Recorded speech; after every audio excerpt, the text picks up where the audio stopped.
What is the world's worst peacetime maritime disaster? It is not the sinking of the Titanic. It is this ship, the ill-fated Doña Paz, that just 5 days before Christmas in 1987 sailed into infamy with a loss of possibly 4,000 souls, many of them burned alive in this inferno at sea.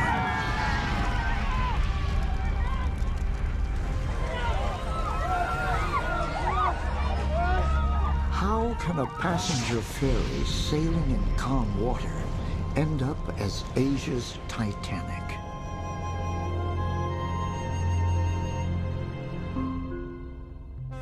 Passenger ferries like the Doña Paz were among the cheapest and the most popular ways to travel in the Philippines, a country in Southeast Asia comprising over 7,000 islands. Just 5 days before Christmas, hundreds of people boarded the Doña Paz for a 24-hour voyage that will take them from the island of Leyte to the capital of the Philippines, Manila. The Doña Paz was authorized to carry a maximum load of 1,518 passengers. But on the night of the accident, survivors say there may have been more than 4,000 people on board. Up to 4 people shared makeshift cots, while hundreds sat on the floor of the 3-deck ship. A machine gunner and survivor of many battles in the provinces, Luzgardo Nieto was looking forward to a family reunion in Manila. It was so crowded, Luzgardo Nieto said, the Doña Paz tilted to one side. Before I rode the ship, I noticed it was tilted to one side. I told myself it must really be loaded, but it could not be avoided since it was nearing Christmas. It was really tilted. Inside the ship, there was no room for the people to move. Many of the passengers that boarded the Doña Paz were entire families with young children. It was going to be an exciting adventure for Aludia Baksal, only 18 years old. She decided to skip her Christmas party at school and join her father, Salvador, to spend Christmas in the country's capital. But only minutes into the voyage, Aludia realized the journey itself would be far from glamorous. There were so many people. We were like cockroaches or ants. There were just so many of us. People were getting restless. The children were crying and it was very noisy. There was a family beside me. I felt for the children because this family was crammed into one cot and they had so much luggage. The passengers could not sleep because there was no space to lie down. There was hardly any space to sit down. 43-year-old fisherman Salvador told Aludia not to leave their family's only cot. As Aludia guards their belongings, Salvador searched the ship for food. In the kitchen, the situation was far worse.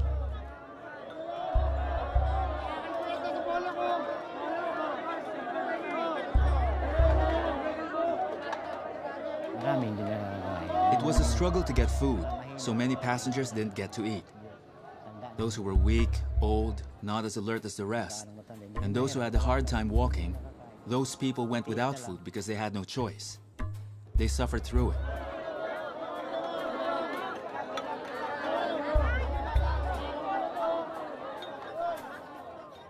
Doña Paz had an official passenger list of 1,493, with a crew of 59 on board.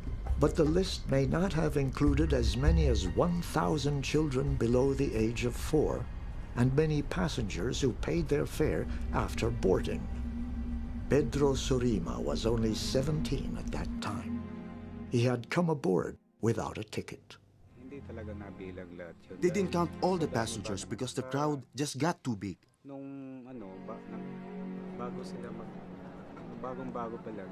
At first, they asked for your ticket before they let you aboard the ship. But later on, anyone could just get on. A lot of chance passengers were able to ride that ship.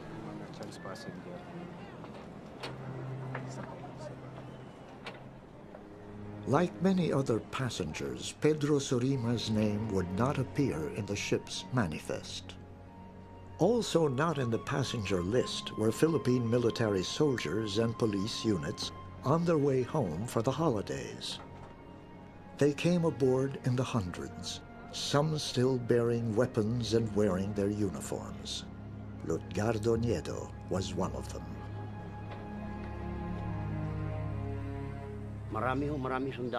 There were many soldiers on board. All were headed home to their families because it was Christmas. I think about 1,000 soldiers died because that's how many there are in a battalion.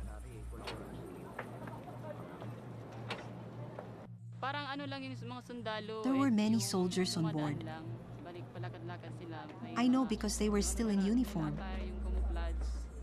They walked around the ship carrying their rifles. There were a lot of them.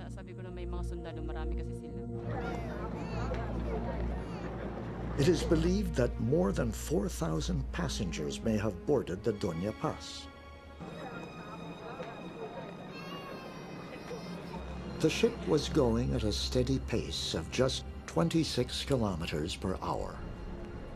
Passengers were settling in for the night. The Doña Paz was scheduled to arrive in Manila by morning. But unknown to those on board, another vessel was heading straight at them. And this was no ordinary ship. It was a tanker loaded with over 8,000 barrels of fuel.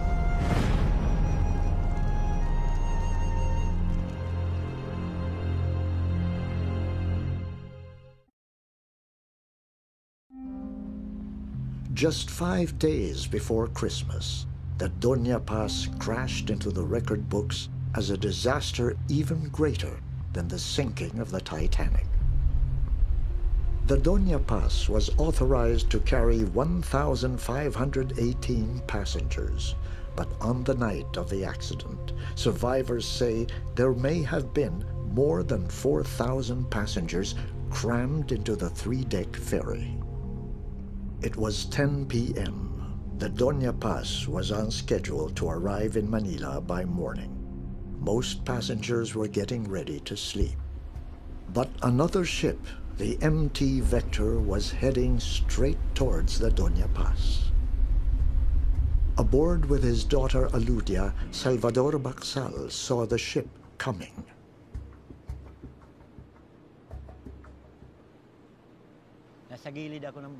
I was standing on the side of the ship near the gangway.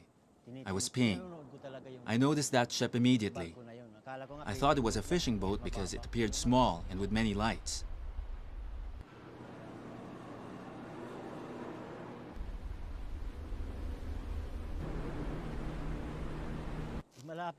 But after a while, it seemed to be getting too close to the Doña Paz.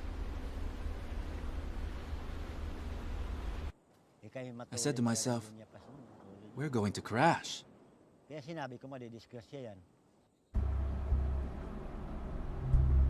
Three close friends from the province, Almario Balanay, Generoso Batola, and Morris Apura, decided to sleep on the roof deck under the stars.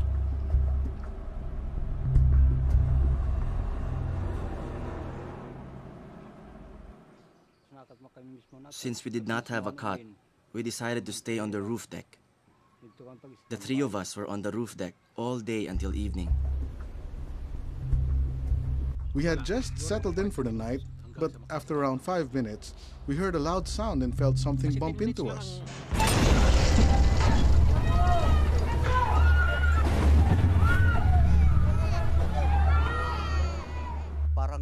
I heard a huge sound, almost like thunder.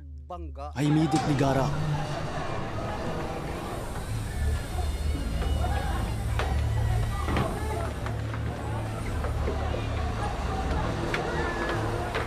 With no sound of alarm and without any warning from the ship's officer and crew, the Doña Paz collided with the MT Vector.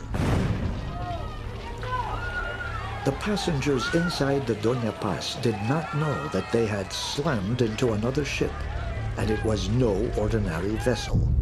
The MT Vector was an oil tanker carrying 8,000 barrels of gasoline and kerosene.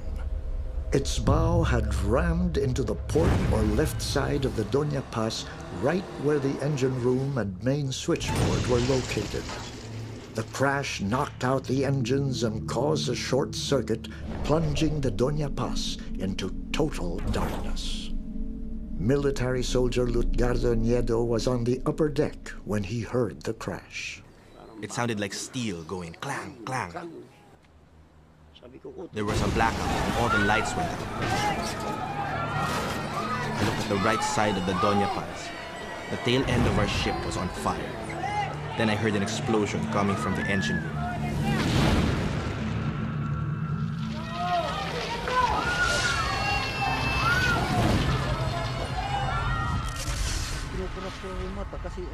I kept blinking and rubbing my eyes, thinking I was dreaming.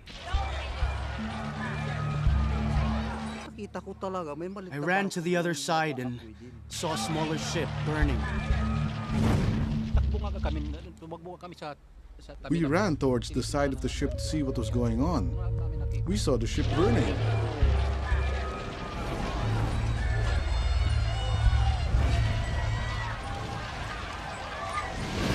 The fire spread quickly, and within seconds it was everywhere. The passengers panicked, stampeding down the corridors in near total darkness. According to eyewitnesses, many of the passengers tried to escape the flames, fumes, and smoke by going deeper into the ship. They ran down to the lower deck cabins only to get lost in the maze of panic. The passengers were in total panic. They ran around, maybe trying to get to their companions who were on other parts of the ship.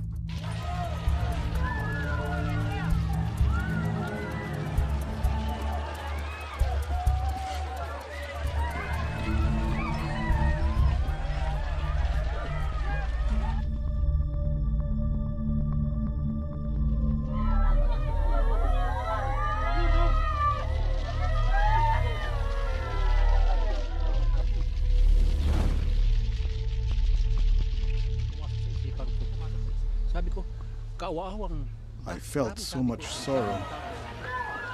Those poor people, there were so many who were going to die tonight. While some passengers were trapped inside the burning ship, hundreds of others near the ship's railings jumped overboard.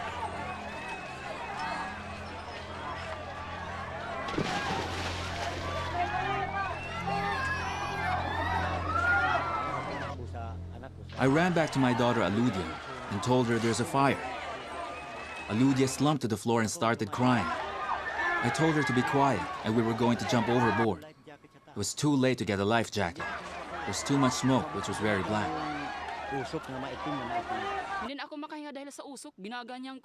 I could not breathe from the smoke. The smoke was thick, very black. I felt that I would die. I saw Papa getting ready to jump. I held on to his shoulder. He gave me a look that said, "Hang on, we're going to jump."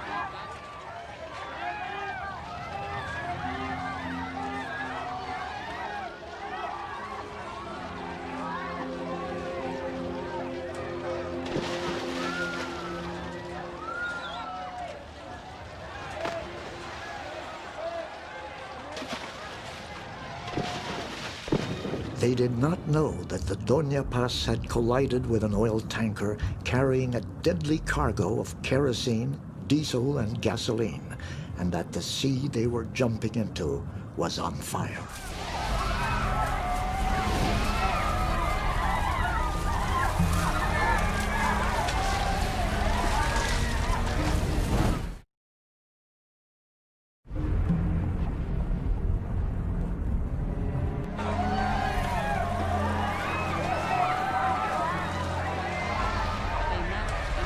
I thought to myself, this is an inferno. A fire in the middle of the sea. We would probably die here.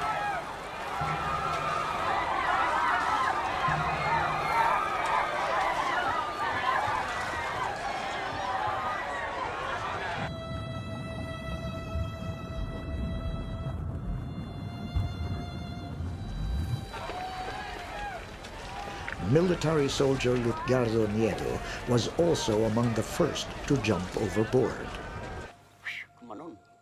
It went pshoo. Around a minute after, the ship exploded, right where the engine was. Boom. The fire became huge, followed by an explosion. The sea was on fire. Boom. The Vector also exploded. The oil drums were flying, and they fell and hit the sea.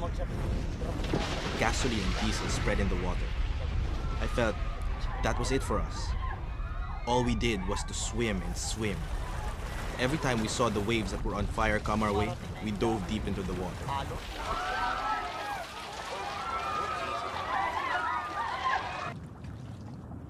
Hundreds of passengers were able to jump overboard, including the trio of Almario Balanay, Generoso Batola, and Morris Apura. They watched the last seconds of the Doña Paz.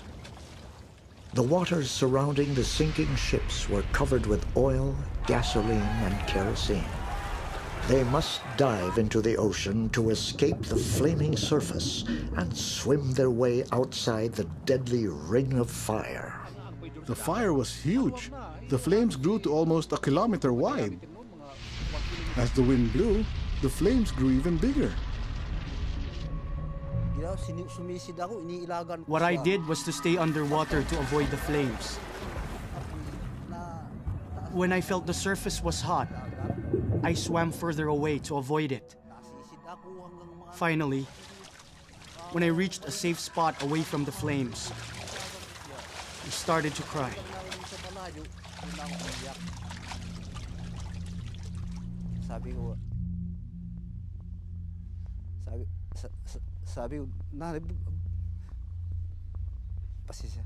I was crying, asking myself why this happened. I wanted to take the bus. If only we had taken the bus. I was grieved because I swam by the body of a child. He looked around 3 years old to me. His body was burnt from the fire. I touched the child's head, but his eyes were not moving. I lifted him twice, but he did not move. So I let him go. I was overwhelmed with sadness because of that.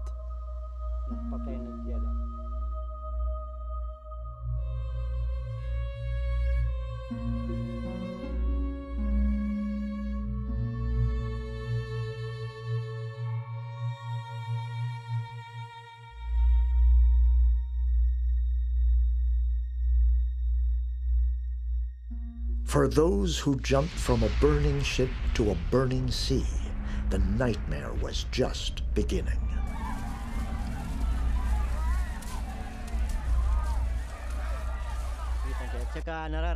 Under the sea, you could feel the heat from the fire above. Your body would feel it was boiling. I thought I would explode from the heat.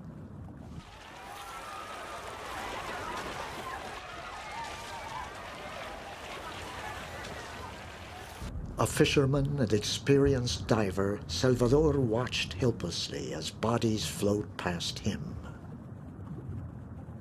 He feared the worst for his own daughter, Alutia. If my child was able to jump, if she were alive, she would shout.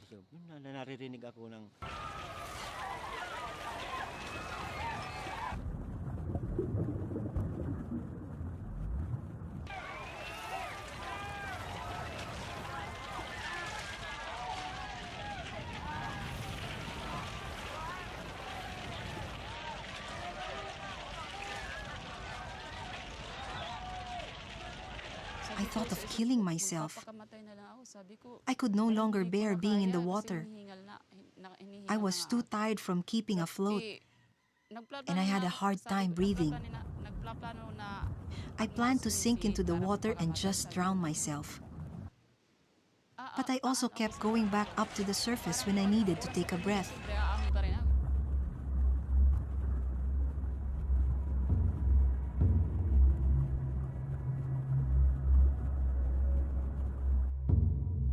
My face got burned, my hands got burned here, and here too.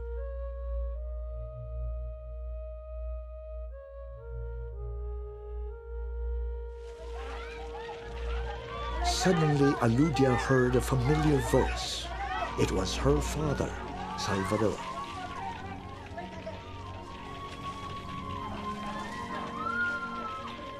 I heard my father's voice. I shouted, "Papa!" He was shocked to hear my voice. I'm here, Alud. Where are you? I replied, "Over here." Where are you? Papa was surprised that I was just near him.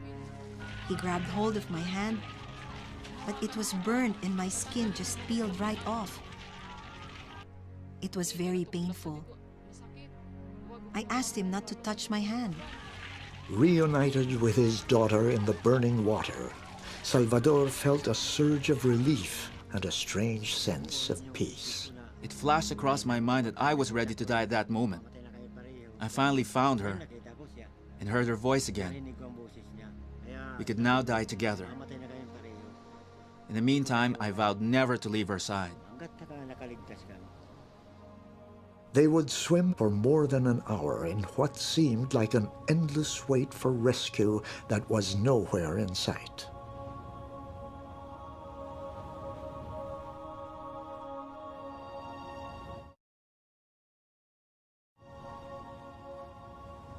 In the mild wind and calm currents, the sea kept on burning as many lives died out. I heard screaming and crying, especially when the people caught fire. Then, the crying stopped. Later, we heard moaning, and then there was silence. The sea became quiet.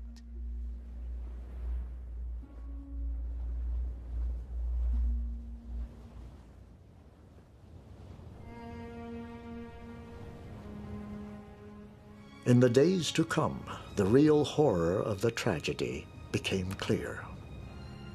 It is believed that nearly 4,000 passengers boarded the Doña Paz. Only 24 would survive to tell the tale. And as the search for bodies ended, the demand for answers began.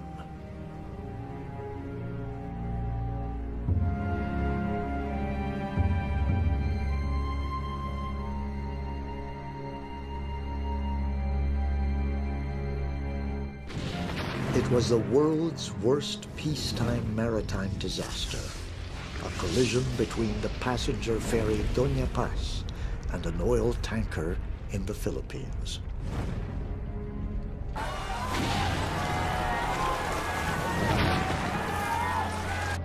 But the Philippine Coast Guard did not learn of the accident until more than 8 hours later. And it took another 8 hours to launch an official search and rescue operation.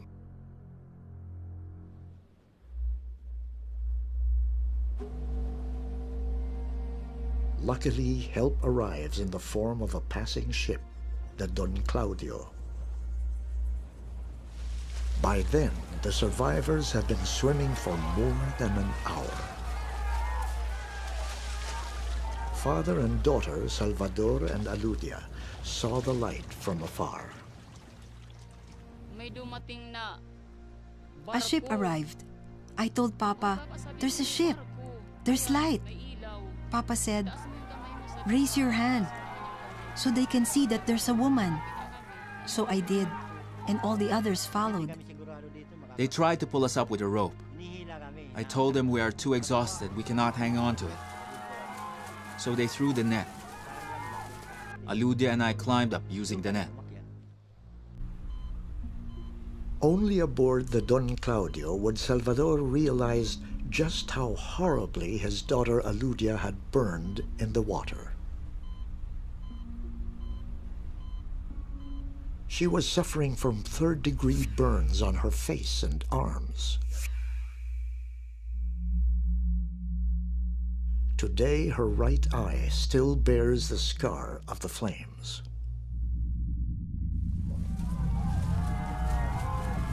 The trio of Almario Balanay, Generoso Batola, and Morris Apura would reunite aboard the Don Claudio.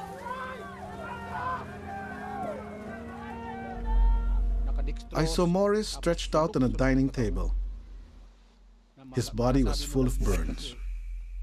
He was alive and breathing, but his body was burned like charcoal. When they pulled me up, my skin started peeling off, here and here. Only then did I feel the pain. The doctor told him he was burned badly and that he should lie down. I took care of him while he was sleeping. His burns were showing. In fact, some parts were dripping. Out of nearly 4,000 passengers who may have boarded the Doña Paz, only 24 survived. I'm the only soldier who survived. The rest died. I guess they drowned or were eaten by sharks. Days after the collision, the coasts of the nearest island of Mindoro were littered with bloated corpses washed ashore.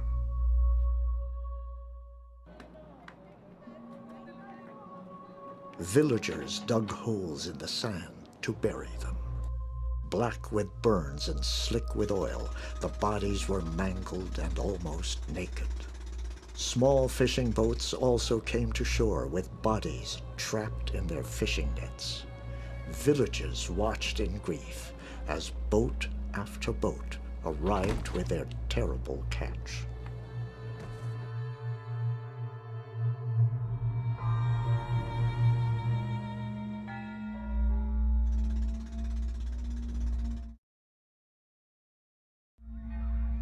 Grief-stricken and outraged relatives stormed the office of the Sulpicio Shipping Lines, owner of the Doña Paz.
Many names of the missing would not appear in the ship's manifest. Relatives were shocked when Sulpicio Lines declares that the ferry was not overcrowded. The number of passengers as officially certified by the Coast Guard after a head count is 1,493. It is not true that the vessel was overcrowded. But the lawyer for oil tanker MT Vector asserts that overcrowding on the Doña Paz was a crucial factor. This vessel is overloaded. The maneuverability of this vessel is very difficult in the sense that you cannot easily move this or turn this left or right. Why? Because it may least. No? You're saying now that overloading may actually be a crucial thing in this? Yes, it's a crucial thing. But this tanker did not realize that this vessel could no longer avoid them, no? Because all the time this tanker believes that it will turn, no? Yeah. But because of the difficult maneuverability of this vessel, what happened is they could not turn anymore. There were 1,493 passengers on board. Now, aside from that, the number of people on board did not have any causal connection with the collision itself. Official investigators from the Board of Marine Inquiry soon realized that answers would not come easily. All of the officers on board the Doña Paz were killed in the collision. 2 crew members from the Vector survived, but both had been asleep when the crash happened.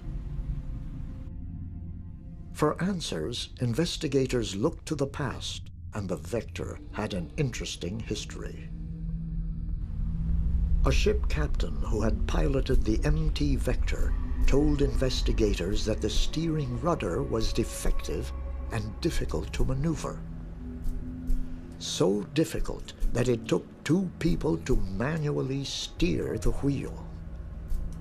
With the defective steering rudder, the Vector would have approached the MV Doña Paz, zigzagging like a snake in the water. The zigzagging motion would have been confusing, especially in the night, when sea vessels use different colored lights to signal their position to oncoming ships. When the Vector shows the green light, it indicates that it will pass by the right side of the Doña Paz. A red light would indicate that it is moving towards the left side of the Doña Paz. And the white light shows that it's heading straight on. Because the Vector steered from left to right, the Doña Paz would see lights that suddenly change from red to white, green and white, then back to red and white, confusing the watch officer aboard the Doña Paz.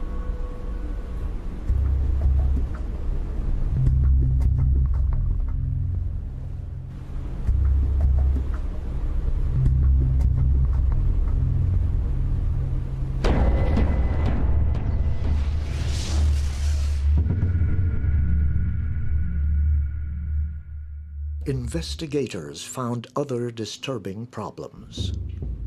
The tanker was undermanned and the officers and crew underqualified. The Vector's master did not have a chief mate license and was only licensed to serve as second mate. The chief engineer had no license at all, and the Vector had no qualified lookout on the bridge. Investigators questioned how the Vector was allowed to sail at all. They soon discovered that the Vector had sailed without a certificate of inspection and Coast Guard license, basic documents that declare ships in the Philippines to be seaworthy.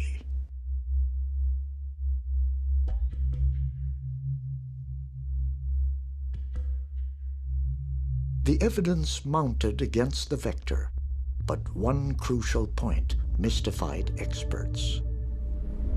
Even if the Vector had approached in a winding motion, why didn't the Doña Paz simply avoid it?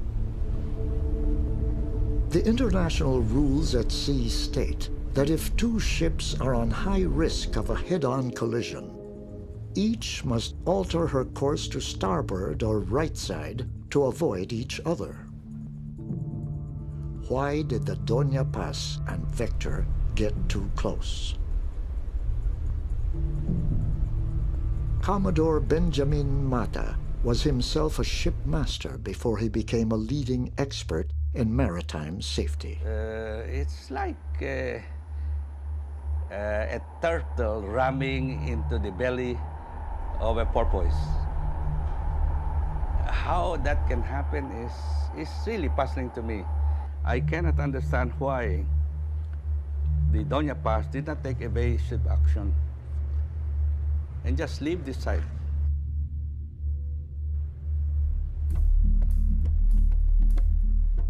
The ships were moving slow. The Doña Paz at 26 kilometers per hour, the Vector at 8 kilometers per hour. They were surrounded by wide open sea, plenty of space to avoid a crash. Could it be that no one was watching? The officer on watch on the tanker might have fallen asleep. In the same manner, the officer on watch on the Doña Paz also could have fallen asleep. Because why did he allow his ship to come very close to the tanker? When you have so much space on both sides to maneuver, to get out of the way of this ship that is showing a different set of lights every 5 minutes. All the officers and crew of the Doña Paz went down with the ship, and the whole truth may never be known. Experts also wondered why the Doña Paz and Vector did not communicate with each other just before the crash. Well, that again is a requirement. It's an international requirement that all ships must be equipped with VHF radio.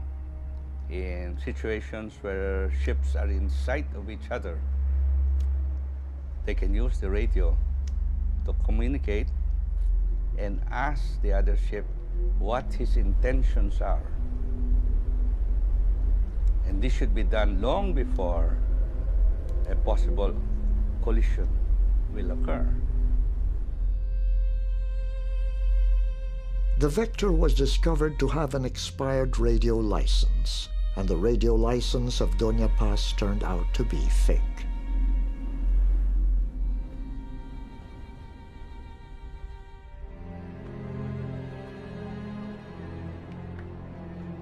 Unbelievably, the official investigation ruled out what could have been the most spectacular aspect of the Doña Paz tragedy.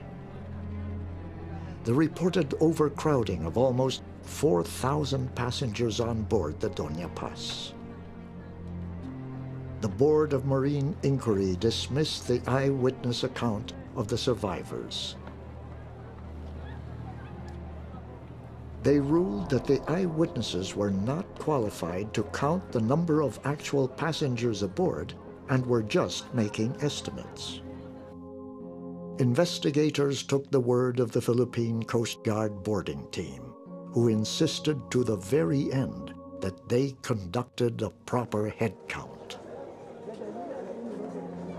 Many were shocked that Sulpicio Lines was not held liable for the possible overloading of the Doña Paz.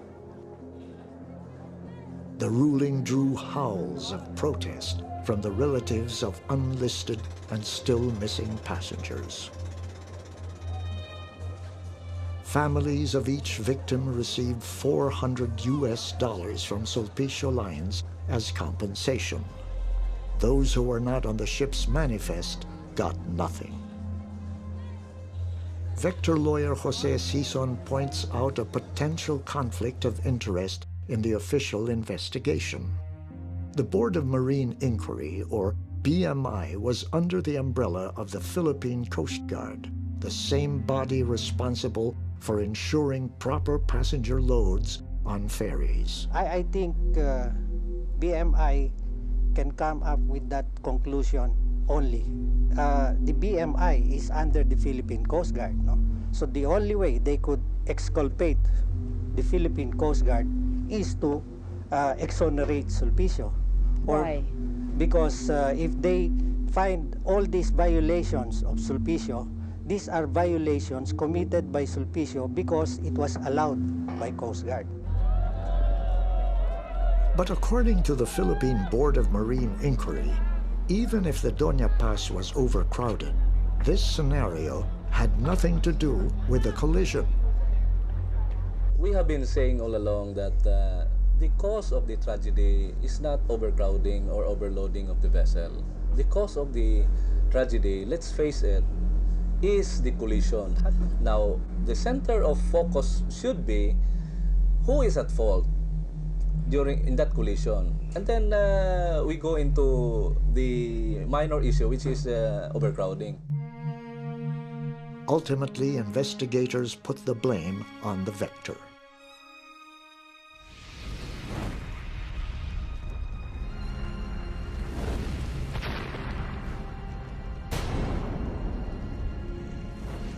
But one burning question remained. Why didn't the captain and crew of the Doña Paz take evasive action? Shocking allegations later surfaced from survivors. So they were having fun? Masaya. They were having fun, nasa not the taas. passengers. Hindi yung pasaheros. Are you talking about the first-class passengers? Hindi, yung mga I'm talking about the crew of the ship.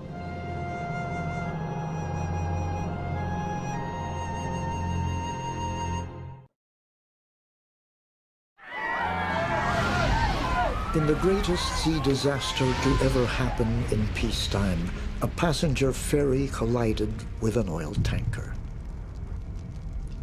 There were only 24 survivors, and the world still looked to them for answers about what truly happened aboard the Doña Paz. But the survivors would have more questions, each more troubling than the last. Witness told investigators about the party being held aboard the Doña Paz just minutes before the crash. Nakita ko sa taas yung gabi na yun. Medyo parang I heard music and laughter. may tumutugtog, parang nagsasayawan sila. I guess there was dancing up there. So they were having fun?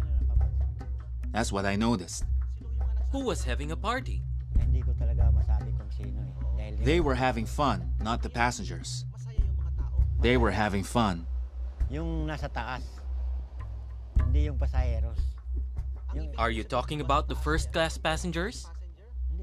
I'm talking about the crew of the ship. Another survivor, military soldier Lutgardo Nieto, recalls that a fellow soldier had told him about the same party at the bridge, and that disturbingly, the captain was among them.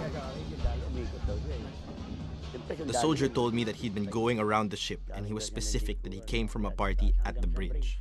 Taas bridge ang tawag doon eh, pilot bridge. Sabi niya sa akin. He said, "Do you know that the captain is there at the party?" I thought he meant a military captain. But he said, "No. I mean the captain of the ship. He's at the party." I told him not to mind so much because I'm sure a chief mate relieved the captain. But after a few minutes, we crashed. I thought to myself, what the soldier told me must have been true. Who was manning the bridge when the accident happened? Was it a qualified officer? According to some survivors, an apprentice mate may have been steering the ship.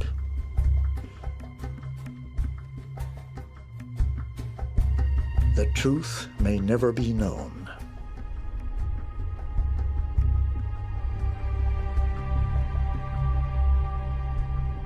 In the years after the Doña Paz tragedy, shipping disasters continued to plague the Philippines.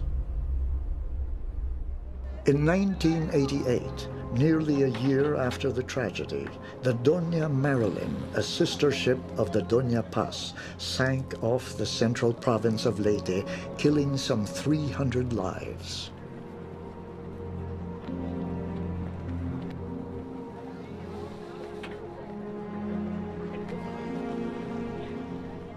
Were no lessons learned from one of the world's worst maritime disasters?